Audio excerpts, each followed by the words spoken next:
Nós lemos pedaços aqui, trechos do Salmo de número 102.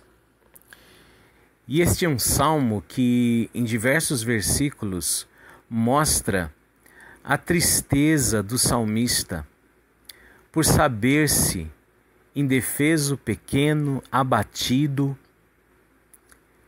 mas que também encontra esperança em falar com o seu Deus. Por isso, lá no início, ele diz: ouve, Senhor, a minha súplica, ali no versículo de número 1, e cheguem a ti os meus clamores.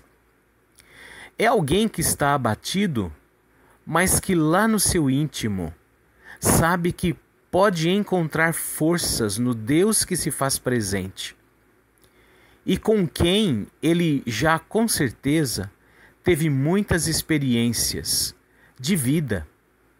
E por isso, ele coloca o seu clamor, a sua súplica, diante de Deus.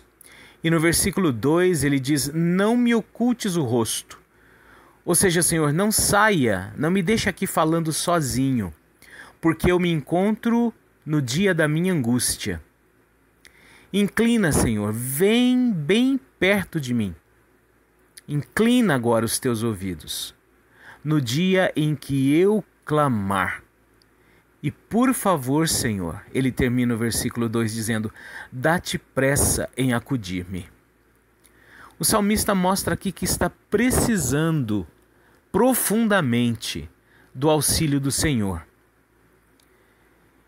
E ele vai narrando o salmo e, ao mesmo tempo, ele vai como que mostrando que a sua angústia não estava só nele, mas estava em todo o povo de Deus. Essa angústia, ela se espalhava entre as pessoas. Essa angústia alcançava até a própria cidade de Sião. Mas ao mesmo tempo que ele coloca esse fato, ele se coloca contrito diante do Senhor, porque ele sabe que a esperança nasce quando nós nos curvamos em arrependimento. Ele precisava se arrepender, e na figura do salmista nós encontramos toda a nação nessa necessidade de arrependimento. O salmo basicamente trata dessa verdade, de se arrepender e, através do arrependimento, encontrarmos esperança. Olharmos para frente e sabermos que há uma saída, há um caminho. E esse caminho é apontado pelo próprio Deus. E aí a gente chega aqui nesse versículo de número 27, que a gente leu várias vezes para que a gente decore. Será que você decorou? Será que você consegue lembrar agora do versículo 27? Tenta lembrar. Tenta trazer aí a sua memória. O que é que diz o versículo 27? Por enquanto não olha lá ainda não. Tenta trazer as palavras que a gente repetiu à sua mente agora. Tentou? Conseguiu lembrar? Pois é, o versículo de número 27 diz: tu, porém, és sempre o mesmo, e os teus anos jamais terão fim. O salmista aqui, quando ele se arrepende e olha para o futuro com a esperança reencontrada, ele chega a essa declaração que ele faz aqui no versículo de número 27. Ele diz para o Senhor: Senhor, tu, porém, és sempre o mesmo. Ele está declarando aqui que o Senhor, ele não muda. Deus é o mesmo. Eternamente, ele é quem é, ele é o que é. Ele é o grande eu sou, revelado desde o início, e que em Jesus Cristo se revela a nós como o Deus que se faz presente. Ele é imutável, e é justamente na imutabilidade de Deus que nós podemos descansar. Porque nós variamos, nós mudamos. Nosso pensamento num dia é para um lado, no outro dia é para o outro. Em um dia nós estamos alegres, no outro dia nós estamos tristes. Em um dia estamos esperançosos, no outro sem esperança alguma.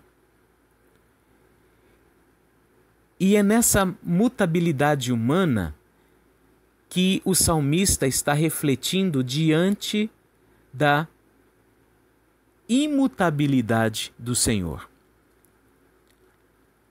A mutabilidade humana é que traz a preocupação, porque nós não conseguimos nem mesmo garantir os nossos próprios pensamentos, entendimentos e ações, quanto mais as dos outros e quanto mais ainda deste mundo em que a gente vive. Só que quando nós olhamos para a mutabilidade do ser humano, nós compreendemos de fato então que nós precisamos retornar a Deus, porque nele nós encontramos a imutabilidade, a permanência que nós necessitamos. Isso traz calma, isso traz descanso. É a certeza de que nós vamos, por exemplo, buscar água em determinada fonte e que aquela fonte ela vai estar ali a jorrar todos os dias. Nós vamos até lá, no dia seguinte, se precisarmos, retornamos.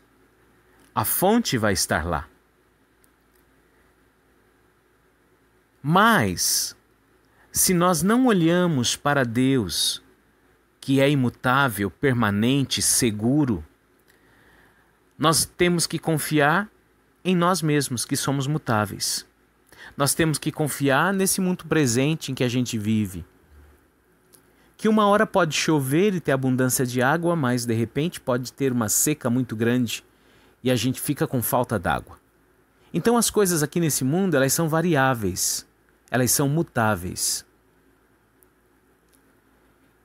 E o salmista diz, então precisamos realmente nos reencontrar com Deus. E através do arrependimento, nós retornamos aquilo que é projeto de Deus para a nossa vida. Uma constância de satisfação. O Senhor é a fonte da nossa vida. Nele encontramos tudo aquilo que precisamos para viver. Quando nós nos arrependemos e nos achegamos a Deus, nós começamos então a beber desta água. E quem bebe da água que Deus dá não volta a sentir sede, porque aquela água permanece. O efeito daquela água permanece. É isso que Jesus Cristo falou à mulher na beira do poço. E nós precisamos então, em arrependimento, nos reencontrarmos com Deus e bebermos da sua fonte. Fonte imutável, que nos sacia. E a segunda parte do versículo 27 diz, e os teus anjos jamais, e os teus anos jamais terão fim. E os teus anos jamais terão fim. Além de Deus ser imutável, Ele é eterno. E uma coisa está ligada à outra, porque se Ele não fosse eterno, se Deus tivesse um fim, como nós temos e as coisas presentes deste mundo têm, a flor que hoje está viçosa, amanhã se você passa ali pela sala e olha o vaso, ela já murchou, com todo esse calor que tem feito. Se Deus fosse assim, Ele não seria imutável, porque Ele envelheceria e Ele morreria. Então, quando nós falamos que Deus é imutável, quando o salmista diz que Ele permanece o mesmo, Isso está ligado à realidade da sua eternidade. Por isso diz, e os teus anos jamais terão fim. Deus não acaba. A fonte está a jorrar para a vida eterna. Porque Deus é eterno. Então a fonte da qual bebemos e a fonte a qual o Espírito Santo de Deus trouxe para dentro de nós, ela jorra para a vida eterna. Ela nos alimenta aqui, ela nos sacia aqui, ela nos revigora aqui, ela nos faz caminhar no aqui e no agora, e ela nos aponta o momento adiante dos nossos olhos. Ela nos mostra que mesmo que nós venhamos a definhar, mesmo que nós, diferente de Deus, tenhamos anos que findam, que acabam, o Deus que vive dentro de nós não acaba. Por isso a nossa alma está segura nele. Por isso ele nos guarda mesmo na morte. E nos guarda para a ressurreição eterna.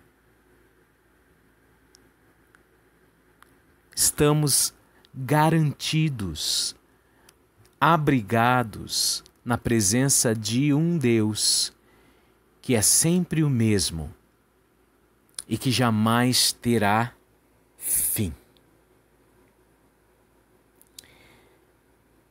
Esse Deus a quem servimos tem levantado o seu povo para viver essa verdade na face da terra.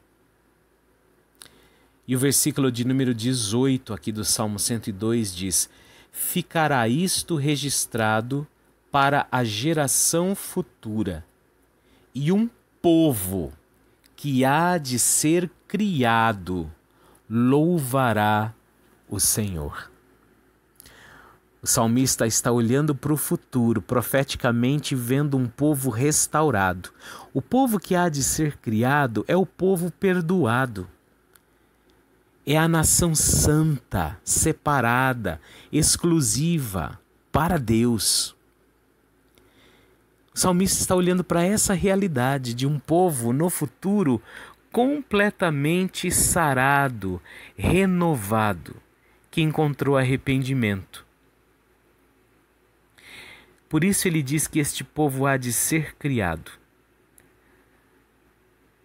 Nós renascemos e somos regenerados, refeitos, quando nos arrependemos e Cristo vem habitar em nós pela pessoa do Espírito Santo. E diz o versículo 18 no final: louvará ao Senhor. Isso é o que faremos na eternidade. Mas Deus é tão bom que Ele já nos deixa experimentar essa verdade desde já. Cada um que nasce de novo já nasce com louvor dentro de si. Louvor que o próprio Deus nos coloca. Faz-nos ter no nosso interior para que a gente abra a boca e cante a Ele. Glórias ao Senhor. Lembre-se disso nesses dias que antecedem a Páscoa. Que você é povo regenerado, refeito, geração que é construída, que é feita, reunida, composta para glorificar a Deus. É isso que Cristo fez na cruz por nós. Nos alcançou o livramento da morte eterna, para que a gente correspondesse a um Deus que também é eterno. Já pensou nisso? Lá no jardim do Éden, Deus deu a Adão uma noiva, uma esposa que lhe correspondesse. Nós somos a igreja, a noiva do Senhor Jesus, que está sendo aprontada para que lhe corresponda. E isso começa através do perdão. Peça perdão, arrependa-se, viva a vida gloriosa que Cristo alcançou na cruz do Calvário, para que a gente pudesse corresponder a Ele, corresponder ao Pai, corresponder ao Espírito Santo e em louvor eternamente glorificá-lo. Pense nisso nessa Páscoa. Cristo alcançou isso para você, para mim, para todos aqueles que creem no único e suficiente Salvador. Tenha uma Páscoa maravilhosa, porque a maravilha da Páscoa, ela não depende da ausência da pandemia. Por quê? Porque nós estamos na dependência de um Deus que não muda, de um Deus que é eterno, de um Deus que está fora da realidade deste mundo caído, mutável